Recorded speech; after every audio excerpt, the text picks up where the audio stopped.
Ici rime. Si tu m'entends, c'est que tu as franchi la frontière, celle où la raison s'éteint et où les murmures commencent. Bienvenue dans les murmures de rime. Le château de Vos. Au cœur de l'Auvergne, là où les collines se couvrent de brume au matin, un vieux château domine un village presque endormi. Vos. Ces pierres blondes, rongées par le vent, semblent garder la mémoire d'un autre temps. Un temps de chevaliers, de seigneurs et de secrets murmurés dans les couloirs glacés. De loin, le château paraît paisible, mais la nuit, quand tout s'éteint, il se réveille.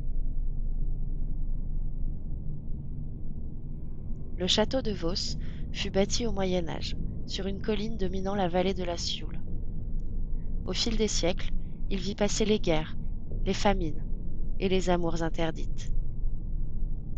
Parmi ses maîtres, on retient un nom, Guy de Daillon, seigneur du lieu au XVIe siècle.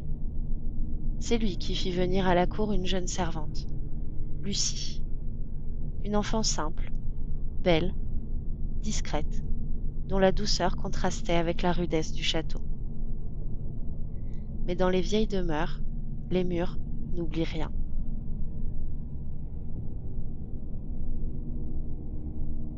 On raconte que Lucie tomba amoureuse d'un homme qu'elle ne devait pas aimer. Certains disent que c'est le Seigneur lui-même, d'autres, un jeune page. Ce qui est certain, c'est que leur amour fut découvert, et qu'à Vos, les fautes d'une servante ne se pardonnaient pas. Lucie fut enfermée dans la tour nord, celle qu'on appelle aujourd'hui la tour Lucie. Les jours devinrent des semaines, et les semaines des mois. Et un matin, elle ne répondit plus. Depuis ce jour, le château de Vos n'a plus jamais connu le repos. Des pas, légers, résonnent parfois dans les couloirs. Des lumières dansent à la fenêtre de la tour, là où personne ne vit plus. Les habitants du village racontent qu'à certaines nuits, on peut voir une silhouette blanche, fine, presque transparente, errant sur les remparts, comme si elle cherchait encore à s'échapper.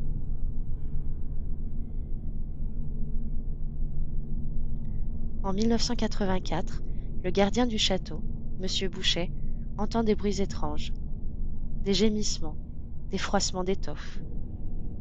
Un soir, accompagné d'un journaliste et de techniciens, il monte à la tour Lucie. Les caméras tournent, les magnétophones enregistrent. Et puis, soudain, dans le couloir sombre, une lueur apparaît. Une forme humaine, blanche, lumineuse, flottant au-dessus du sol. Les témoins jurent avoir vu un visage, doux, triste. Lucie.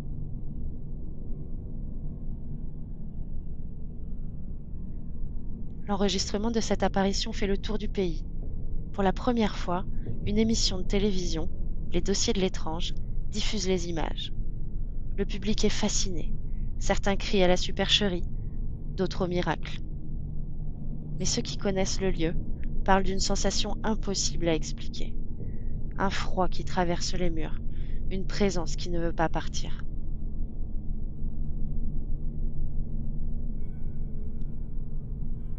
Depuis, les visiteurs affluent. Certains repartent avec des photos troublantes, des ombres, des visages dans les reflets, des filaments de lumière. D'autres ne voient rien, mais ressentent tout. Une lourdeur dans la poitrine, une impression d'être observé, et, parfois, une voix, douce, presque tendre, qui chuchote leur prénom. Les guides affirment qu'il ne faut jamais rester seul dans la tour après minuit. La porte se referme d'elle-même, et le silence devient total. C'est alors qu'on entend les pas.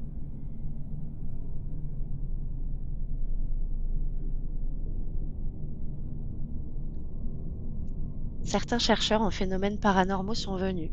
Caméras thermiques, détecteurs de mouvement, magnétophones. Rien n'a su expliquer ce qu'ils ont ressenti. L'un d'eux a noté: ce n'est pas un fantôme, c'est une émotion figée dans le temps. Et c'est peut-être cela, la clé du mystère de Vos. Lucie n'est pas un esprit qui hante, elle est un souvenir qui refuse de s'effacer.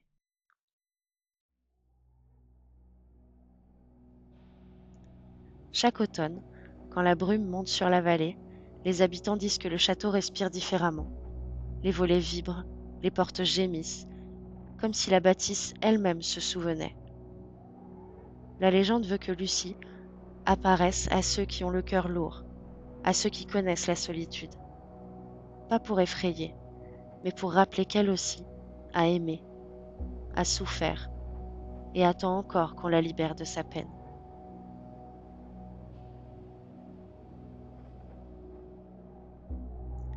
Aujourd'hui, le château veille toujours sur son village. Ses tours sont calmes, ses pierres dorment sous le lierre. Mais la nuit, quand le vent tourne, on peut entendre, paraît-il, une voix légère, presque un murmure, qui glisse entre les couloirs. Un souffle, une prière. Guy, c'est ainsi qu'elle l'appelait. Et parfois, dans le silence du matin, une brume fine s'élève au-dessus de la tour nord, prenant la forme d'une jeune femme qui s'efface au lever du jour. Lucie, toujours là, toujours enfermée dans les murs du château de Vos.